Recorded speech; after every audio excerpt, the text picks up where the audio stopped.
Hey guys, welcome to Evolution Now, number 32. This episode is brought to you by Golden Rock Media, a digital marketing agency specializing in revenue-generating content. I'm your host, Damien Chinappi, alongside always JJ Wolf. Our guest today is an award-winning actress and an award-winning director. She's the creative force behind Gremlin Express, an LA-based production company with a heavy focus on genre films. It's our pleasure to welcome to the Evolution Now project, Christine Celozzi. Hello, hello, hello. I'm excited to be here. Thank you. Did I get that last name right? Celozzi? Celozzi. Celozzi. Depends on what part. Celozzi, Celozzi. Yeah. Cool beans. Let's just jump right in. Christine, how did you get started in acting? Um, in 2013, I was working a different job and I got laid off. And it was like company-wide cuts, and I was super bummed at the time. I think I was like 24 years old. Didn't know what I was going to do with my life.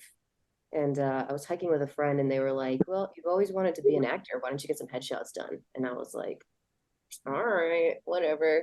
And so I did, and I came into it, and I was like, "I'm immediately going to become a star, like everybody does." And then the harsh reality of it hit, and I was like, oh, "Okay, I'm in this for the long haul. I'm going to figure this out."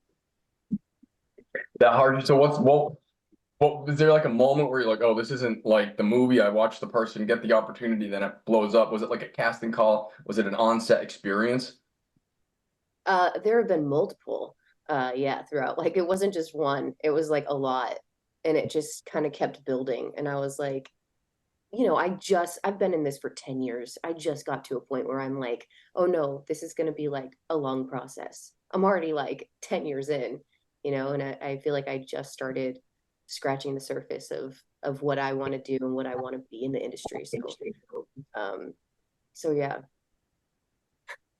I'm also 10 years in. So there's I read a book on mastery by Robert Greene, and it's the idea that after 10,000 hours doing something, you become a master. And there are actually neurological changes that happen in the brain. And I don't think I'm 10,000 hours into this career, but in terms of like mind on craft, I'm pretty far in, as I imagine you are. So I Yeah. love that you said you feel like you're just getting started, and I feel like that's how you know it's right, because you're not like, oh, I should have made it by now. It's like, no, I have this much experience, and now I feel like now when I get in front of the right people, when I get in the rooms, because I've had those no's and those negative experiences, and I still love it, I feel like now I can actually show you who and what I am.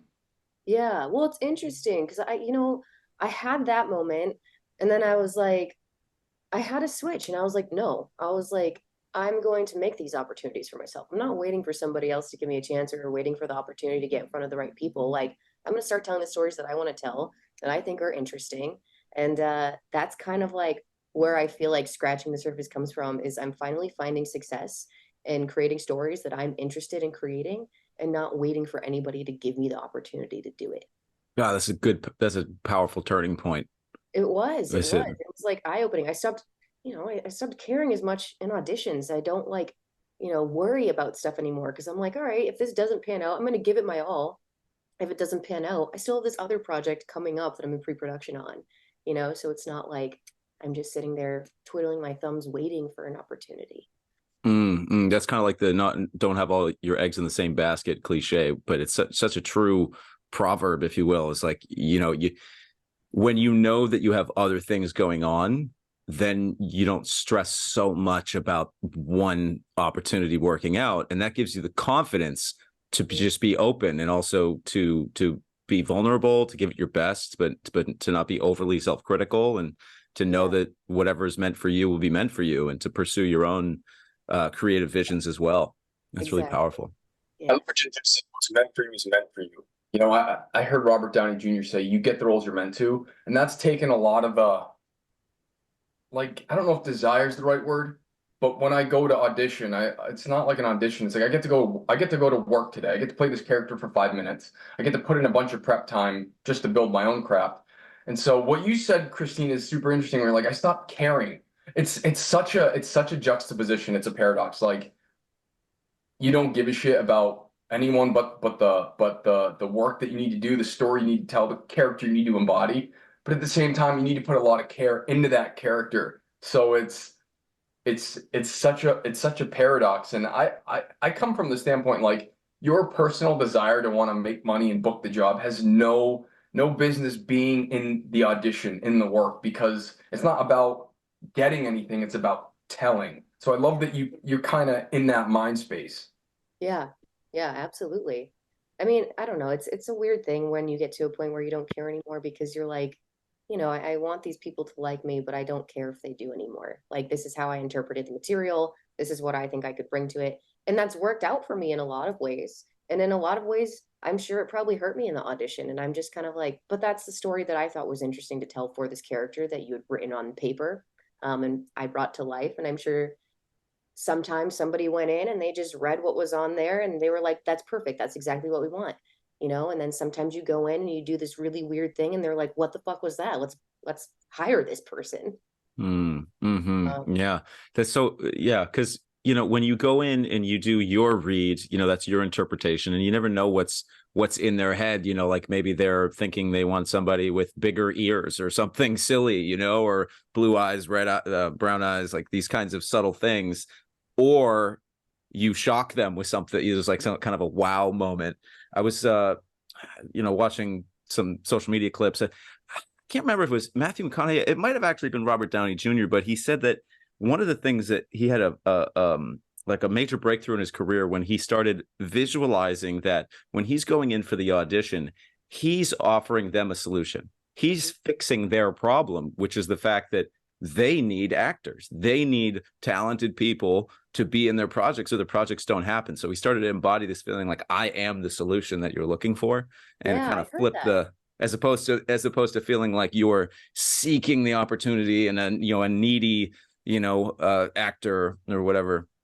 Yeah, no, that totally makes sense. And then going back to what Robert Downey Jr. said, like, the opportunities that you get are the ones that are right for you. I have auditioned for so many things, and when those projects came out that I didn't get, I'd be like, okay, I'm okay with that. Not What always. kinds of things have you worked on in your career with acting over the years? Mostly independent stuff. Um, Later in the years, like now, it's more stuff that I'm creating through my company. Um, yeah, which Some I feature lengths, or I'm just kind of curious from a sort of a literal standpoint, like what kind, like you've been an actor in like feature length films, commercials. I mean, what kinds of, were there any notable projects that do stand out from some of your acting experience? I'll jump in because you were in The Plumber, and I remember seeing that, and I thought that was great. Can you talk about that? And then we'll get into Gremlin Express, which is your production company. But I remember seeing The Plumber and being really like, this is great work from everyone, from the prod design to your acting to everything. So can you talk about that? Yeah, absolutely. So Kate and Justin wanted to create something. Their company is Ed Motel. They wanted to create something that spoke more to the type of stories that they wanted to make. And they're really good friends of mine. And so they wrote this story. They asked me if I'd play the lead. It was based off of Irina Sendler, who's a real life person. She was a World War II heroine. She was responsible for smuggling around 2,500 kids out of the Warsaw Ghetto during World War II. She saved a lot of lives, and she was somebody who, I did so much research into finding out more about her because I just thought she was fascinating. Um, and I thought the most interesting thing about her was that she admittedly went in afraid every single day, but was like, this is the right thing to do. And I can't just be like, I'm not going to do this because I'm scared. Like, there are kids' lives at stake. So I'm going to do something about it. And I just thought that was amazing because that kind of bravery is just, it's not something that you witness regularly. It's very selfless. And to have such success and being able to save that many kids is just incredible. So learning about her was amazing. And then uh, being able to shoot that with Kate and Justin was awesome because, Kate DP'd it. Justin was the lighting person. They went in and they just owned it.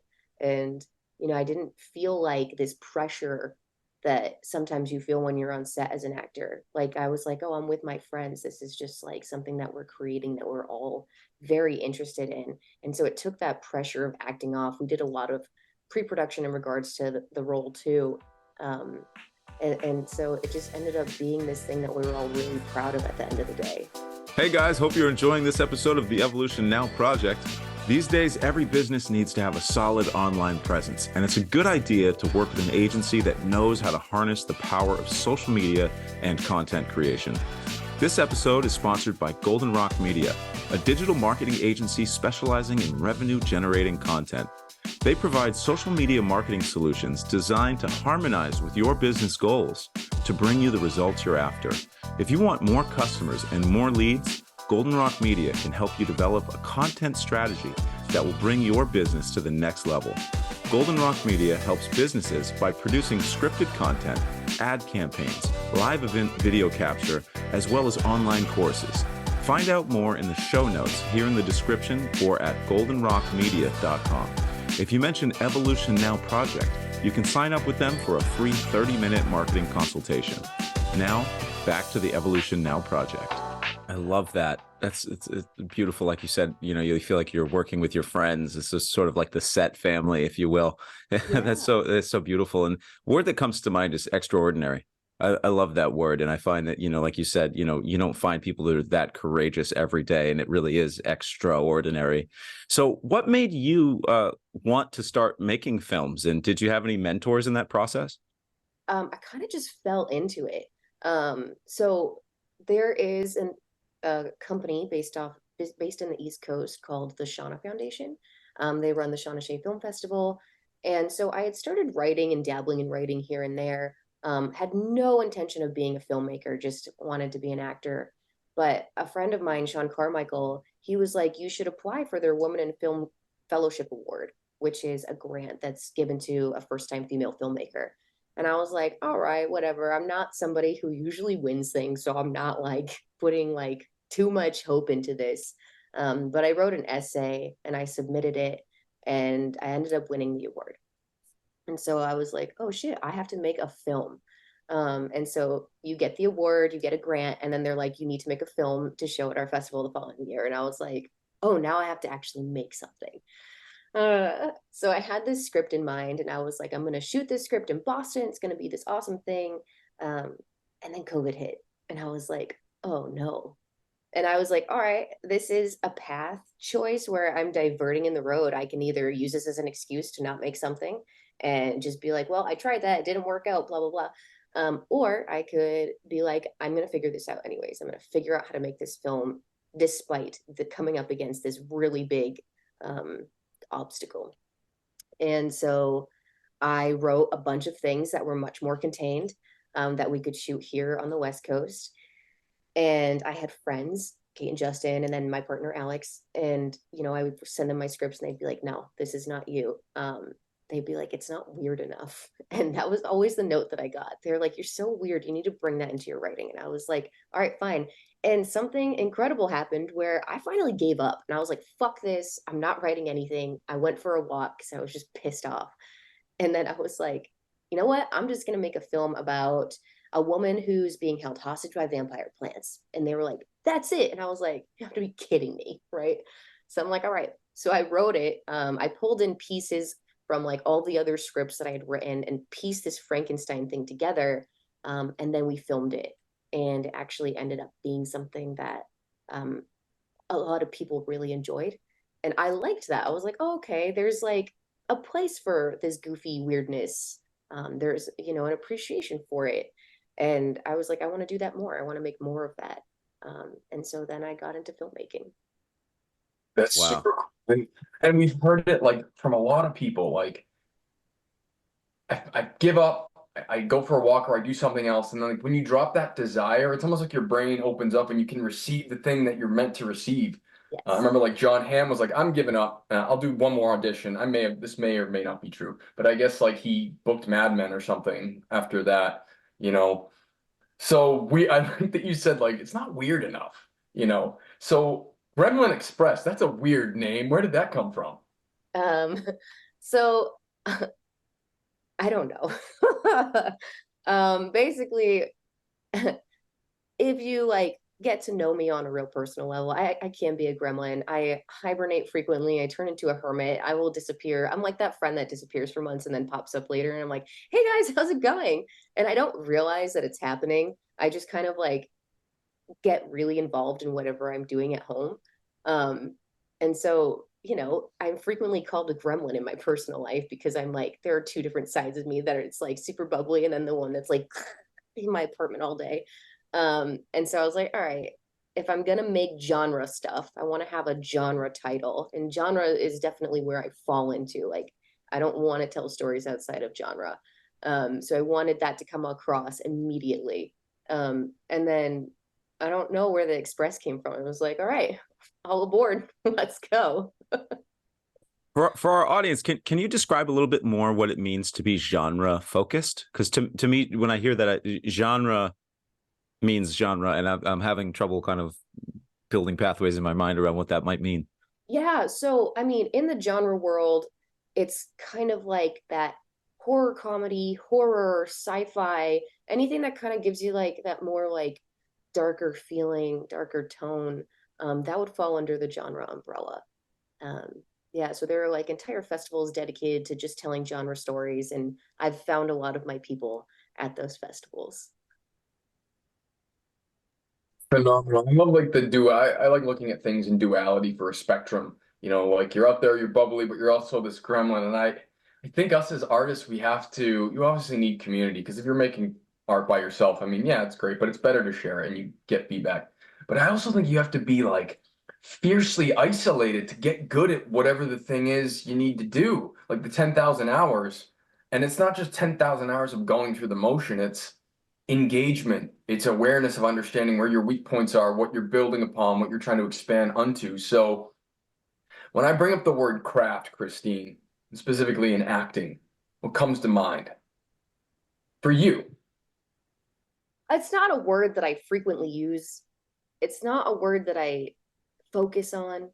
Um, I think you're either building towards something or you aren't. You know, if you want to be in something, for myself, I'm like, if I want to be in something, I need to know everything about it, you know? And so a lot of people will become very involved in just acting, but it's so much more than that. Like when you are developing your craft, you want to make sure that you are understanding also what your place is on, like when you show up to set, where do you fall into it? And in order to truly understand that, you need to understand every department around you and what they're doing.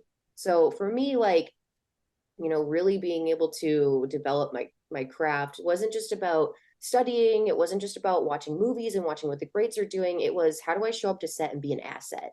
You know, because at the end of the day, this is a business, and you want to show up like somebody who people want to work with. So I've worked in nearly every department because I wanted to know exactly what everybody was doing, and I wanted to know how I, as an actor, affect them. So if I'm in wardrobe, am I being a pain in the ass if I'm like changing things constantly? Do they need to be changed? You know, if I get something on my shirt, that ruins stuff for somebody because they might not have a backup. If I'm in production design, if I show up and I start touching things on set, how does that affect the production designer? So I wanted to be very aware of like what everybody was doing. And that was a big part of me developing, was just understanding how I fit into the bigger picture. So I think craft's important, but I think that there's so many other aspects too that actors need to be aware of. I say all the time, like, I feel like if you're going to be an actor on set, there should be a requirement that you have to be a PA first, because you're, you know, as a PA, you're working at the bottom, the very bottom of the totem pole. And when you go on to set and you're not respecting the hustle and how hard these people are working to make something, and yes, you're the face of it, like you want to represent these people in a good way, you also want to be kind to everybody, and understand what they're doing. And I feel like the best way to do that is to actually get involved and understand how difficult their day to day is. And so I don't know, there's a big part of it for me that just kind of like, when I show up to set now after directing a bunch of stuff and producing a bunch of stuff, I'm like, okay, I understand where I fit into this piece. You know, it kind of removes the ego from it. 100%. And you went right into producer mode. I want to know every department. I want to know what I shouldn't do. I want to be an asset. I want to provide value. And that right there is the evolution of, I want to be in front of the camera because I want attention. Let's face it, we all do. We wouldn't be in front of the camera if we didn't. But that's you being like, no, this is a business. And your curiosity, I love that you mentioned curiosity for your role, but also the industry, because not a lot of people think like that. At least people that don't make it. I think the people that actually forge their way in this industry over an extended period of time go like, yeah, I want to be, that's a big thing. Just being kind. Like, you don't know how long it took someone to make that wardrobe. You don't know how many hours, weeks, months, if not years, somebody invested into this idea that became a prod design. And so, yeah, which is great because Justin and Kate, like, I worked with them a few times and they let me stay at their place when I was out in California for a few nights. Like, that leaves an impact. Those guys like care. They're so kind and they run their set like a military operation, which seems to be a common theme of all the really high-end independent production companies that I've worked with. And so you get all this stuff, you get this information, you get this experience, and then you spit out Gremlin Express. What's a project that you said you're in pre-pro for a current project? Yeah, so I have a lot of projects that are currently in motion. It's interesting. I started Gremlin Express in November, because I had auditioned for something, I think in April of last year. And the director was like, we're gonna go in a different like direction for the actor, but I want to bring you on as a producer. And I was like, let me think about it. And I thought about it and I was like, okay, yeah, I'm gonna start producing stuff. Um, and then I was on set and I was like, this is fine. I don't mind doing this. But what I want is to be able to have leverage to say, okay, I will produce your project, once I read their script to make sure that it's something I want to work on. If there's a role in there, I'll be like, I will produce your project if I can play this role. And so that's given me a lot of leverage to be able to make decisions that I want to make. It's worked really well for me. So in November, I officially launched Gremlin Express and immediately had 6 projects under my belt that were like, okay, we're ready to go. So currently I have 3 projects that are in post-production, 2 projects that are in pre-production, and then 3 projects that are in development. So already we're rolling, and then we've got 2 more projects that are currently making their rounds on the festival circuit. So we're rolling, we're making moves, and it's been really interesting to be able to be like, okay, yeah, this was a good move. This was a move that is going to be able to help me out. And I like producing, I think it's fun. I think it's pulling all the pieces in and you get to meet a lot of people. So it was a win-win for me. Wow, that's incredible. Producing, I mean, that is such a, there's so many moving parts. I mean, it takes a special individual to be able to handle that weight. Being a kind of a technical person myself, what are some of the tools that you use? Paper and pen, Google Calendar, Notion, like what? Obviously, Final Draft. Like, what is your, yeah, what are the tools that you use to manage your processes? ADHD is a big one. It allows me to handle a lot of projects. But yeah, I use a lot of Google. I rely on Google so much. So anytime that there's even like an idea of, okay, we might be having a meeting, it immediately goes into my Google Calendar. I look at my calendar every single morning to know what meetings I have. And then I set alarms on my phone for like 3 minutes before each meeting so that if I'm doing something else, I know I have to log on. I use Google Docs and Google Sheets a lot. I already have like a production template set up. So anytime a new project comes along, I just like start plugging everything into that. It's already built for me. I have a friend, she loves Studio Binder. And so, she's going to be the first AD on my upcoming film. She loves Studio Binder. She swears by it. So that's something that she likes to use a lot. It's easy for her. I tried to use it. I don't know, like, I'm also technologically challenged, Damien. So like, I rely on like, okay, this is Excel. I grew up with this. I can use this. So using new things, I don't know. I still use like stickies. You know how on MacBook you can use like stickies. So I have everything listed out on my stickies, and then as I go through and check things off, I'll bold it. That way I know that it's done. And then I have like a dry erase board that I write on every single day. I know exactly what I'm doing. I've got my running to-do list. Yep. I've got my regular to-do list for the day, and then I've got stuff that I'm like, okay, this needs to get done within like the next week.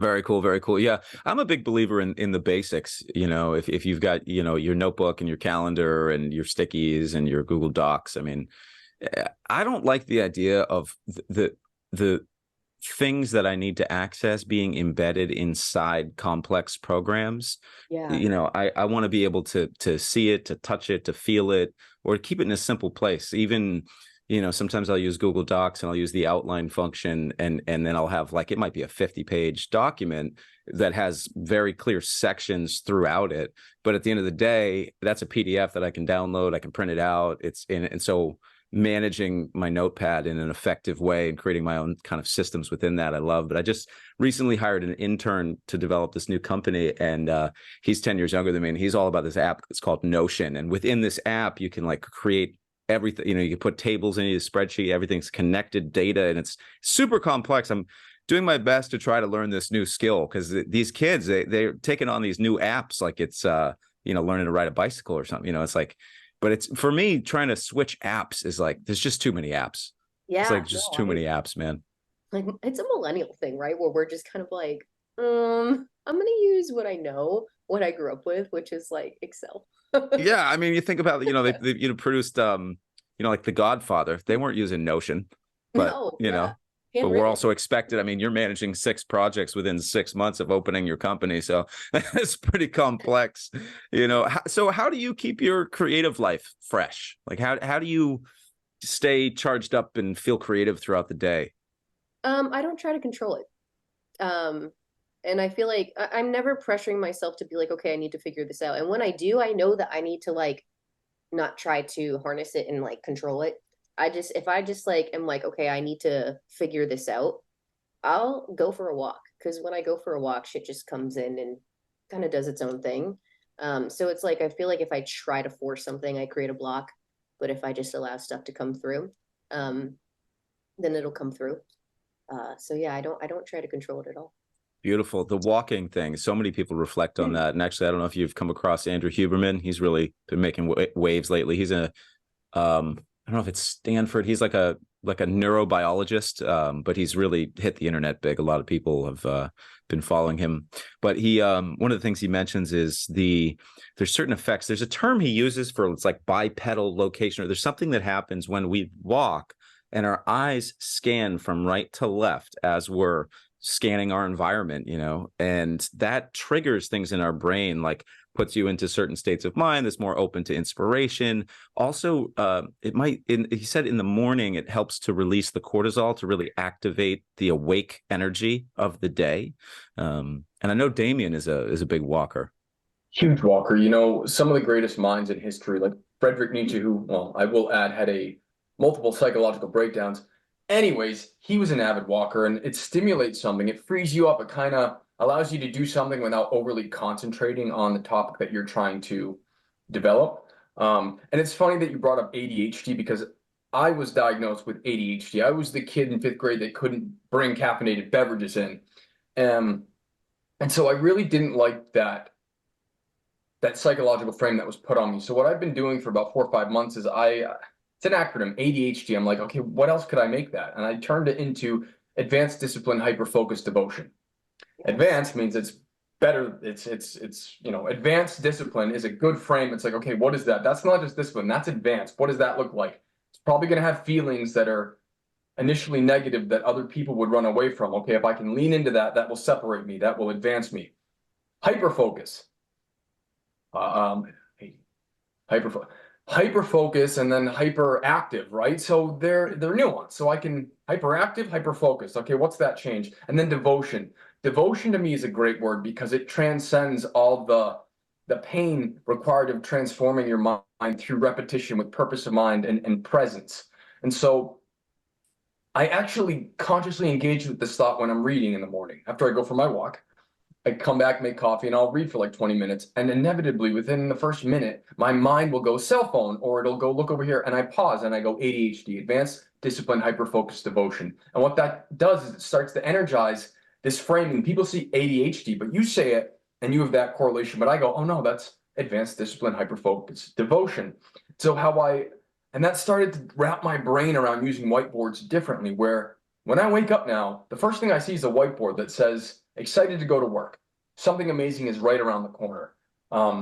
It takes great time, effort, and energy to make your work appear effortless. And there are a bunch of other things that all are hyper-focused on becoming a professional working actor all the time. And so it's like planting seeds. The first thing I do, is I thank my higher power for the day, pray for good health, joy in my life and my family's life, but also for opportunities and to have the courage to move through the negative thoughts of like, as artists, we're like, we're not enough, we're not good enough, never going to make it, into empowering thoughts of like, okay, can I get excited about the work today? And so it started to wrap in this really powerful thought system where everything makes me better. And I love being able to empower myself with something that was negative and that a weakness. Oh, you have ADHD, it's okay. Which everyone goes, oh, it's okay. Everyone will reinforce that versus like, hold on now, don't speak those words on me. Okay, what this is something that I am tooling for my own development. So I think it's a powerful reframe. And just to finish up the thought, something I read this morning that I loved was true creativity is the openness and the adaptability of the spirit, how we look at the world and the fluidity with which we can reframe what we see and feel. That is true creativity. So I brought up craft because obviously art is a craft, but I think thinking is a craft because when you stop and really practice mindfulness and ground yourself, you can really like fashion your consciousness like a Jarvis, like the Iron Man suit, but it takes an inordinate amount of time and effort to put the brakes on the speed of life and go, hold on, let me upgrade this system. So I'd encourage you, play with it. The next time you go, oh, ADHD, think, oh, no. Advanced discipline, hyper-focused devotion to what? To storytelling.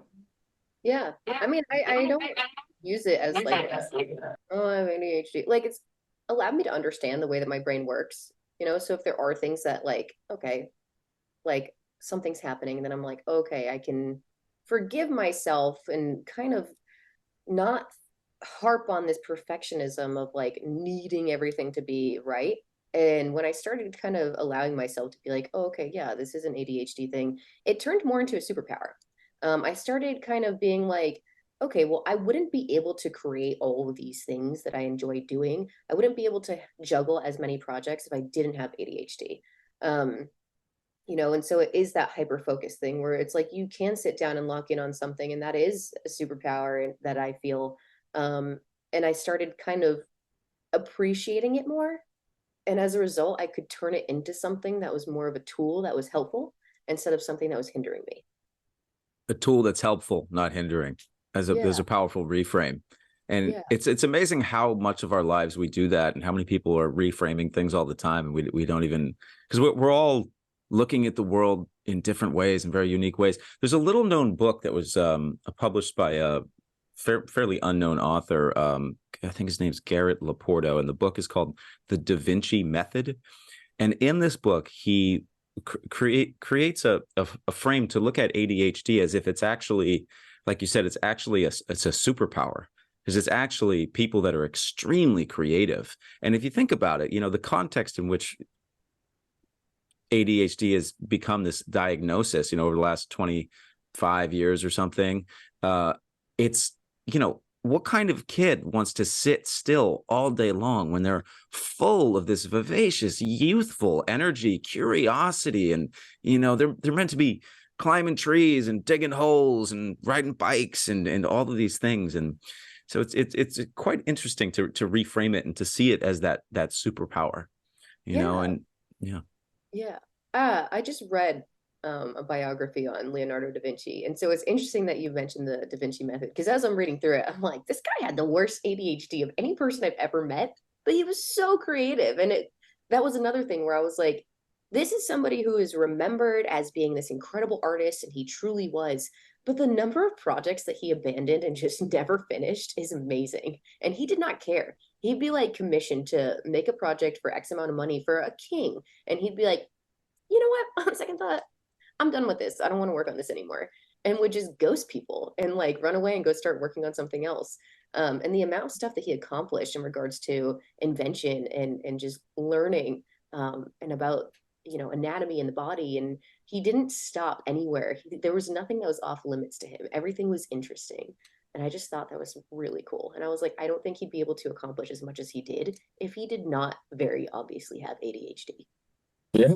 And he would walk into nature, and I believe his father was he was privileged enough to have access to parchment paper. So he would take some of the parchment paper and he would go off into nature and he would sketch stuff. And he wanted to be able to almost capture movement in writing or in drawing form. And so it led him on a path of mastery, and his ability to take what was in his mind and put it on paper instantaneously.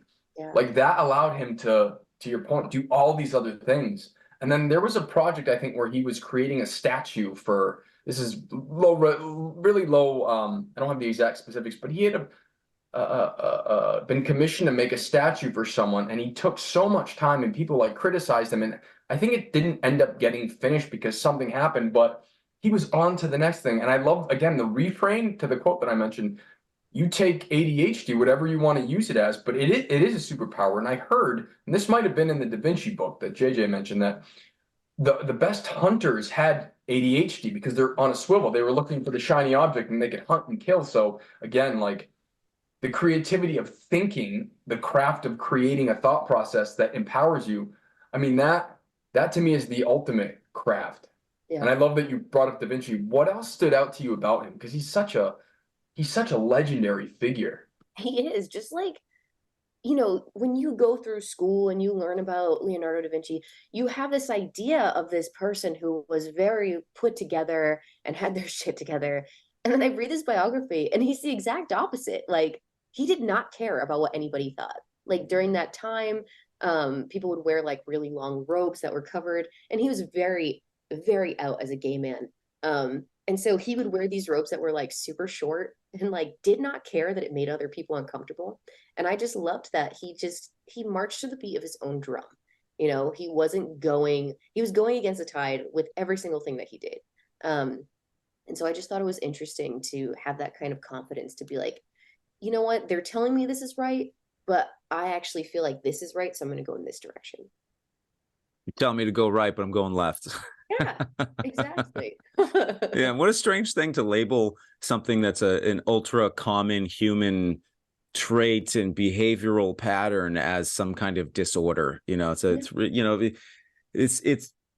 It is quite controversial. There's a lot of people that will talk about these kinds of diagnoses and be like, it's totally BS and this kind of thing. And also, I mean, it's a great win for the pharmaceuticals. How many billions of dollars have they made by selling amphetamines to our children? But Damien,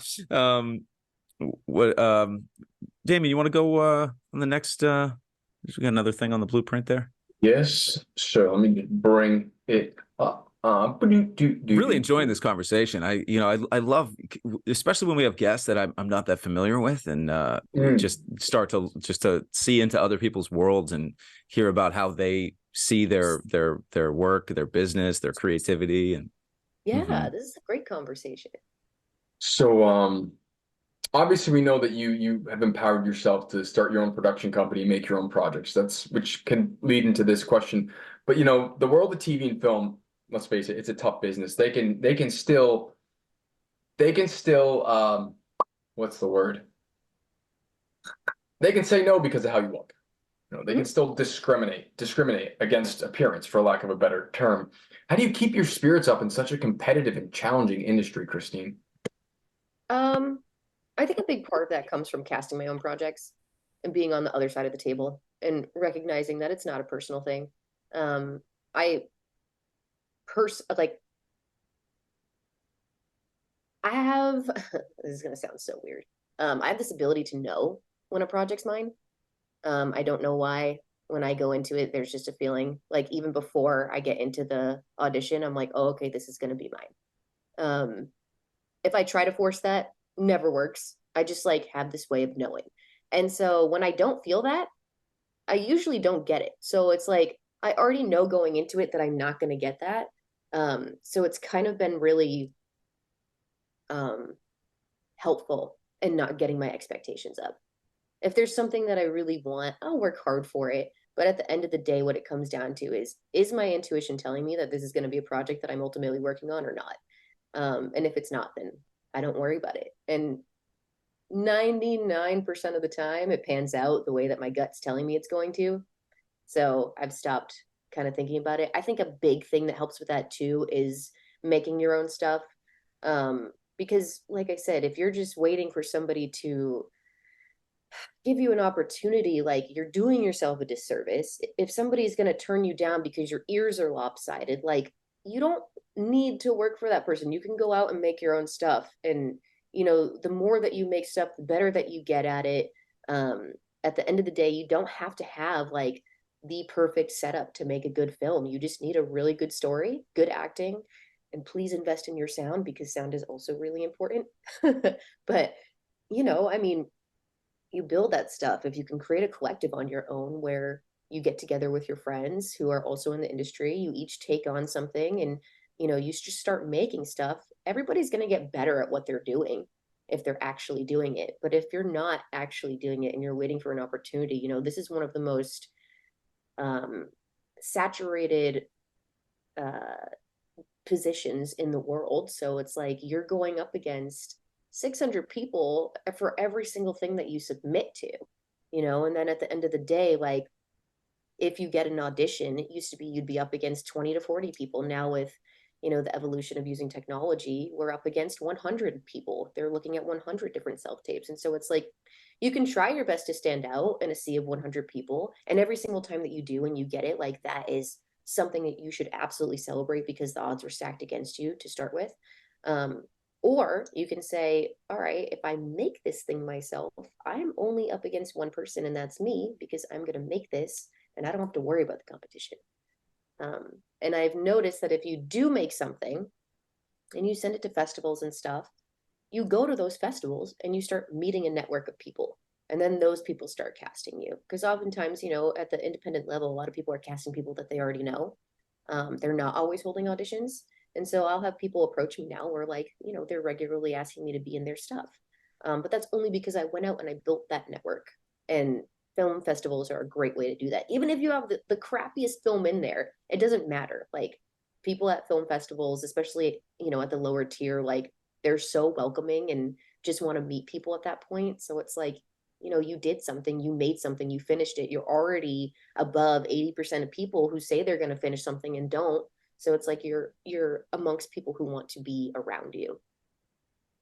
I love that. The experience of participating, like you said, even if you've got the worst film there, you're still there, and you're going to be better just by being around people that are in the arena. You know, just even being on the bench by the side of the field. Early on in my career, one of the things that I did is I directed a team, signed up, I did the thing for the 48-hour film festival in Boston. I think I did it in 2013, 15, and 17. And it was a wild ride. It was early in my career. The films I created are hilarious and just god awful. I can barely watch them, but I still show them to people sometimes because they're so funny. And but just being part of it, you know, going to the recruiting meetings as the teams are building and weeks up running up to the event, and then, you know, the going to the kickoff. There's a Friday night, you get the parameters for that session there, that, you know, that weekend of the festival, and then you go into creative mode. You've got 48 hours to make your 7-minute film, and then it's just a mad dash. It's a sprint to the end, but then you've made something. And I remember that feeling of I'm going to complete this no matter what, even if it's terrible. Like, it's going to do this. And then being able to have that premiere, even if it's a terrible film, at the theater, bring the team, bring your friends, bring your loved ones, and you're showing something that you made. That experience, there's nothing like it. Yeah. And that's the thing. Like I said, even if it's the worst one, you will still have people come up to you and be like, I loved your film. And you're going to be like, what? And it gives you this confidence to be like, I made something. Like, I can keep doing this. It's evidence. That's a big word that I use a lot. Evidence. Yeah. And your subconscious knows that evidence. I think the more you can leave that evidence and look behind you and go, well, I did that. I did that. I did that. And that you're building this neural pathway into the courage to speak to that character you portrayed, that can always offset fear. Like, you don't want to say I'm fearless. Like, no, there's always going to be the unknown. There's always going to be fear. Rather than try to like eliminate something which you can't, build the boat that can bring you across the ocean of fear. Because I do believe that the courage you can build in your mind will always defeat the fear. You can always go out and ride into the storm. It may crush you, but then you go through a rebirth. It destroyed what I thought it was going to be. Great. I start from scratch again. How do I build it better? Exactly. You know, you're creating the evidence just to navigate. So I love that. I just it's and it's rewarding too. I think anything you can do where you go, nobody, even if no one saw it, and you go to sleep at night and you just feel that intrinsic positive emotion because you did something that you didn't know you could do. I mean, that's a powerful blueprint, and it gives you the evidence to go, okay, I ventured out into the unknown. I made a film. Maybe it was crap, but me and JJ say this all the time: get messy and get better. If you repeat that as you relax into your next level, over time you're gonna develop. It may be proximal, but again, I heard what's his name? You from Seth Rogen, right? He's like if you never quit, you might make it, but if you quit, you won't make it. So, and a lot of the people, I did a film out in Michigan, and you know, Jasper Cole's he's been a character actor, over 120 credits. He's like, look, if you don't quit and you keep going, you'll make it. You know, it may not be exactly what you thought, and that's that's my most like core attribute is like I have to make it. I have no fallback. I have to make it. And then your mind almost like terraforms to, okay, if I have to make it and I have to get better every day and I can handle that pressure and that pressure becomes steam, my mind will start to flip all the negatives into, okay, if something is completely negative, okay, great. This allows me the courage to see past the negativity into something else. And again, from a very macro level, that can be applied to everything. And I think where people mess up in their development is they want to be like the greatest version of themselves, which their intuition will come through and tell them, this is what you can do. But when they try to make the jump from kindergarten to postgraduate Harvard class in neurobiology, it crushes them and they give up. But the get messy, get better reframe goes, okay, what can I can reach 10 feet. Can I reach 10.1? And then even if it's that 0.1% better. So, and that comes down to, and that, again, a third time I mentioned it, the art form of thinking. What are you looking at? What does it mean? And what could it mean? So. Yeah. So well said. So well said. And I often, I'm in my early 30s, and I feel like I'm a late bloomer. Like I'm working on my first musical album, even though I've been playing guitar since I was 15. I'm working on some scripts. I'm just starting a new company. And then I like to remember people like for instance, like Sean Connery, one of the most iconic figures of the 20th century. And when I think of him as, you know, an older gentleman who's super suave and super famous and just a powerful actor. And, you know, it's not a loss to be a star at 55 or 60 or somebody like, you know, Morgan Freeman or Samuel L. Jackson. Just life is long. Life is just so long. And I love that Seth Rogen quote. I can see it and hear it in my mind. It's just such a beautiful concept. You know, it's like, you know, if you keep going, you might make it. If you give up, you definitely won't make it. You know? It's so good. It's so good. So Christine, what's just to kind of like lighten this up and just kind of pull it into a new direction, like what's something recently that's like inspired you? Like you've got so many things moving around. Is there any specific or one thing you can think of right now that is like the most, like you're super inspired by one of the projects you're working on, or your cat? I don't have a cat. Yeah, there's a project that I wrote recently for a competition. I don't want to say too much about it because I have this thing where like I feel like if I give too much information away, I end up jinxing it. But I'm very excited about it. I worked, it's probably the most work I've ever put into anything in my life. And so I worked really hard on it, and I have, you know, I have a good feeling about it, but I'm not going to say anything else. All right. I like that. I like that. Yeah, no, it's good. Go ahead. Yeah, I believe that too. It's like your project, your idea, your whatever's cooking. It's like your newborn. Like you're not just gonna hand it out to everybody. And I think like part of the thing that social media has taken away that I just am fundamentally against is the mystery of like the process and of the people. Like, you know, this person inside and out, everything about them. It's like, no, a little mystery of like, okay, what is this? I think mystery has a very seductive quality, and you can't quite put your finger on it, but you know when you're around it where you're like, okay, there's something about this person, this idea, this vibe I want to know more about, and I kind of have to put a little more work into. And I love this. So yeah, you have to keep your creative endeavors protected, you know, let them develop. For Yes, sure. but yeah, go ahead. No, you go ahead. Oh, I was just going to say, yeah, it's just such an important part not to spill the beans too early with things, because even just that one person is like, oh, why would you do that? Or, you know, oh, you think you could really do that? You know, it's like those little seeds of doubt. It's like, you just banish them by not revealing what's behind the veil before it's time. I'd love to ask you, because I'm not a professional actor, and both of you are professional actors, and so much more. Christine, if you'd love to start this conversation, just from a technical standpoint for the actors in our audience, do you have any advice, or could you maybe pull back the veil a little bit on your process when it comes to learning a character, developing the character, and then particularly technically around how do you memorize all those lines? Walking. A lot of walking. I can't memorize my lines if I don't go for a walk. I mean, I can, but it takes me a lot longer. So if I go for a walk, I can memorize my lines in 5 minutes.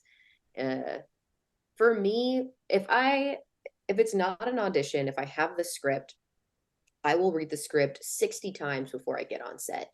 And that's because I want to know who my character is fully through, but I also want to know how my character is also affecting the other characters in every scene that they're in with them. And so I will know everybody else's lines too. I'll know the entire script by heart. It's really important to me to have the full picture and know exactly where we are. I also feel like if I don't have the script memorized, then I never want to show up and we're shooting out of order and I don't know exactly where my character is mentally at that point in time. It's really important to me to know exactly where I'm supposed to be. Because at the end of the day, like, if you're playing a lead, this film is on your shoulders, you know, like you're carrying the film. If you don't do the service to the film that it requires, you're kind of letting down the entire cast and crew around you, you know?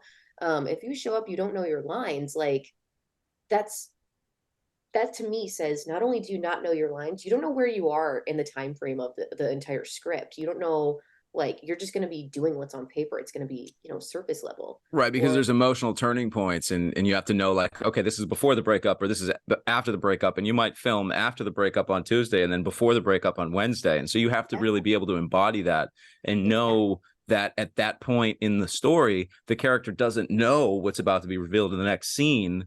Yeah. That kind of thing. Exactly. And you better hope that if you do that, you have a good editor who can, like, they say that the best acting is done in the editing room. So fix it in post. Yeah. I've had to experience that myself sometimes, where it's just kind of like, all right, we need to figure this out. We need to figure out how to make this better, because this person didn't put in the work that was required of this. And it's hard, I understand why they go through so many auditions and screen tests before you get to a larger role. And it's because they need to know that they can actually rely on you. They need to know that you can actually carry the film and that you're going to know this character through and through, so that you know where they are in the story. I agree with everything that you said.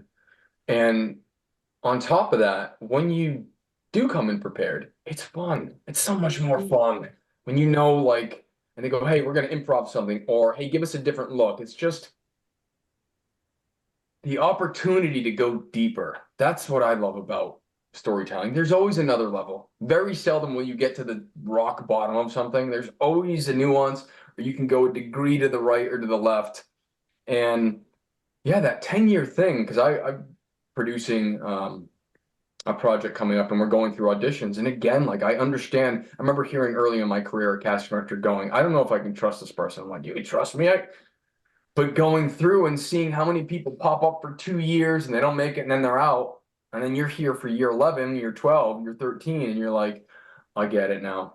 I get it now. And it is shocking to come on set and see leads not know their thing or not know what day it is. And that you go, oh man, and you don't want to judge, but your subconscious is like, oh, you didn't do the work. You don't believe what you're saying. Well, And yeah, so but like, it does come down yeah, to go that ahead. thing where at the end of the day, it's a business. Like you have to think of it like a business. And I wish that they would teach more of the business side of acting and why it's important to understand what a business is and what that means. Like if you have millions of dollars riding on you and you show up and you don't give a shit, like, you know, that's not good business. It reminds me of actually of Top Gun too. The idea of these like people that have been training for 10 years to be able to, you know, go out and fly a $100 million jet fighter, and that responsibility is on them. And you know, a very similar, so many things that with the production industry that remind me of the military as well. I wasn't in the military, but the idea of like tactical things, like even Pelican cases, like I just or the cages that go on the camera and the things that screw together, like everything feels so tactical. It's there's so much investment required in production and so many things riding on it. I actually recently watched a film, and I'm a little scared to say this, but it may be one of my favorite films, Babylon. Have either of you seen Babylon? I haven't seen it yet. I really want to though. It's crazy and it's hilarious and it's a bit tragic. I won't spoil it, but it's wonderful. I watched it in maybe 3 or 4 sessions because it's close to 3 hours, I think. And so I watched it in like 30 to 45-minute chunks, and yeah, I just loved it. I can't wait to watch it again. And with that idea, one of the things, and I won't spoil the plot, but there's moments in the film, because the film is it's a behind the scenes just embellishment of like Hollywood in the golden ages or whatever it was, you know, like the 60s, 70s. It might have even been before that. Maybe it's actually like more like the 30s. But the idea that, okay, we've got our lead and we need them. And, you know, I think Brad Pitt is like the lead in some scenes, and he's also the producer, I think. But he also parties like hell in the story of this movie. And, you know, there's some scenes where like the PA is bringing him home plastered at like 4 a.m. after a crazy mansion party in the desert.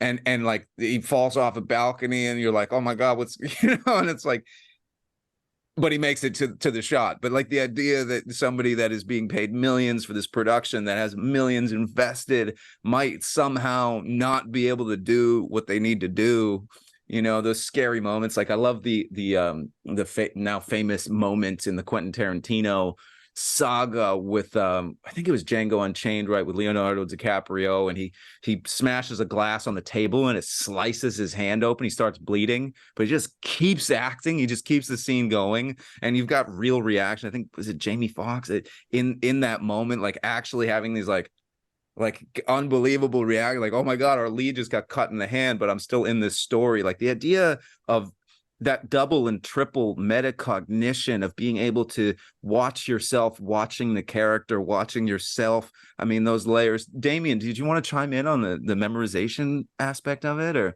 I guess we kind of touched on that with the walking. Yeah, I don't think memorize. I think learn. Memorize feels like I knew I could memorize scripts because I got through college memorizing answers.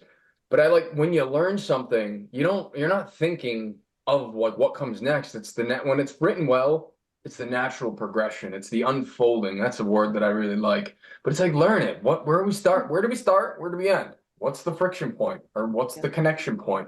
And then just being like what Christine does. Prepare, go ready to play. It's just funner to go to set with people that know how to play. Like, because you don't know, it's an alchemy. You don't know what's going to happen. You know, like really good actor over here. And there's a little bit of like nerves, and I think that's good. Nerves, excitement, and then it's a chemical reaction. You just don't know what's going to happen. And like to that Leo story, it's like, yeah, that dude's devoted. He's good at what he does. He's a professional.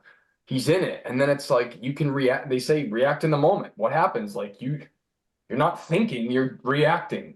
You're emotional. So You're living it. You're really that character in the moment, you know, so it's almost like a method acting kind of thing where you're really in it. I think this may be one of our last questions of the morning as we're rounding out this episode with you, Christine, our lovely guest here. So, what are your thoughts about the relationship between social media and acting? Do you think you need to be an influencer to make it as an actor in 2024? No, actually, I think that's a really interesting question. For myself, I know that if I am on social media, I am less likely to book things, and I think it's because you're constantly taking in information about why you're not good enough, and you carry that kind of energy with you. When I am not on social media and I'm taking a social media break, I will book 3 projects because I'm like, oh, okay, I feel like a confident person. I like myself right now. I feel like social media was made, and maybe this is going a little bit too far, but I feel like social media was made in order to push consumerism. And so the best way to do that is by making you hate yourself and thinking that you need all these products to be better. And so it's supposed to make you feel like shit, so that you do buy more things, so that you do think that you're going to be better. And I definitely feel that when I'm on it. I don't think actors need to be on social media in order to be a successful actor. I think that if you want to be a successful actor, you need to focus on what's going to get you there. It's not going to be social media. Social media might get you, a little bit further, but it's never going to be on the stuff it's never going to be in the stuff that you want to be in. So I don't think it's necessary. So maybe outsource it, maybe have somebody else manage your page, but don't look at that shit. Exactly. Yeah, exactly. That's a tremendous insight. And yes, I agree with all that stuff. Totally spot on. It may get you noticed, but it's not going to get you. May get you in the door. It won't keep you in the door. Oh, you have 1 million followers. We're going to give you this role, and then you go. The editor's like, "What? You're killing me. You're killing me with this influencer." But yeah. So speaking of social media, where can people find you on social media? I right now I'm only on Instagram and Facebook. So at Christine Celozzi for Instagram. I don't know what my Facebook handle is. It might also be at Christine. I'm pretty sure if you type Christine Celozzi into Facebook, you'll find me. Wonderful. Well, thank you for joining us for this episode of Evolution Now Project. We wish you nothing but success with Gremlin Express and any projects upcoming, and any acting projects and anything that you're creatively working on. So we send you good vibes and good luck. So Are there any last things that you want to touch on or share with our audience before we wrap it up? I'm only going to do this because my production team would kill me if I don't. We're going to go live with a campaign for our next film in May. So if people want to donate, we would super appreciate that. Okay, cool. And what's the name? How do people find out more about that? It's called Frank's List. It is an absurd comedy. It has horror and thriller undertones to it. It has placed as a quarterfinalist at the International Screenwriting Competition and with Screencraft. We'll find out more if it's placing higher later on. But yeah, it's making its rounds. Anybody who's read it has been like, this is the most batshit stuff that I've read in a very long time. So we're really excited about it, and yeah, we're hoping it'll. That's fantastic. I'm so excited. I love silly things. I love things that are over the top. I think in today's world, people are too worried about what other people might think. But when you're outside, when you're out of the box and you're just wild, that's what we want. That's what we really want to see in the world. So thank you, everybody, for watching this episode of Evolution Now Project. This episode is brought to you by Golden Rock Media, a digital marketing agency specializing in revenue generating content. Thanks again for watching, everybody, and keep growing. Thanks, everyone.